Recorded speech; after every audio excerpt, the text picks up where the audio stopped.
What are real-life examples of us checks and balances? Imagine a government where no single part has all the power. That's what checks and balances are all about in the United States. They keep the government fair and prevent any branch from becoming too strong.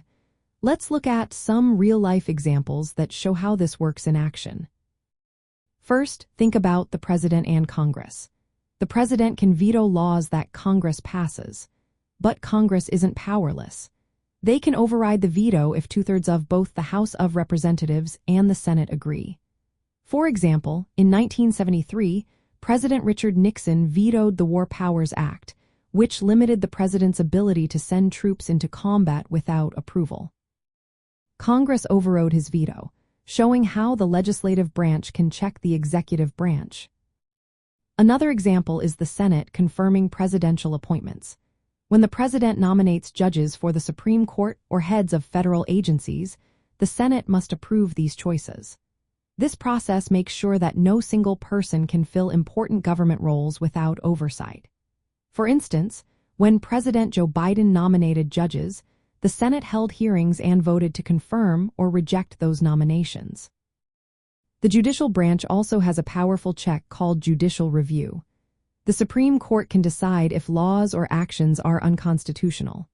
For example, in 2015, the Supreme Court upheld the Affordable Care Act, but in 2012, it struck down parts of the law that it found unconstitutional. This ability helps keep laws in line with the Constitution. Congress can also impeach and remove government officials. If a president or judge commits serious misconduct, the House of Representatives can bring charges. Then, the Senate holds a trial to decide whether to remove the official from office. For example, President Bill Clinton was impeached in 1998 but was not removed from office after the Senate trial. Congress controls government spending too. They decide how much money to give to different programs. If the president tries to fund something Congress disagrees with, they can refuse to approve the money. This is a way Congress checks the executive branch's power. Congress also keeps an eye on the executive through hearings and investigations. They can call officials to testify about their actions. For example, congressional hearings on the Watergate scandal in the 1970s led to President Nixon's resignation. Finally, within Congress itself, there are checks. A bill must be approved by both the House of Representatives and the Senate before becoming law.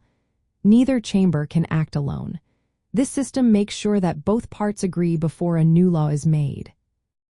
All these examples show how the three branches of government work together to keep each other in check. This balance helps protect democracy and make sure no one branch gets too powerful. Understanding these checks and balances helps us see how laws are made, enforced, and reviewed in the United States.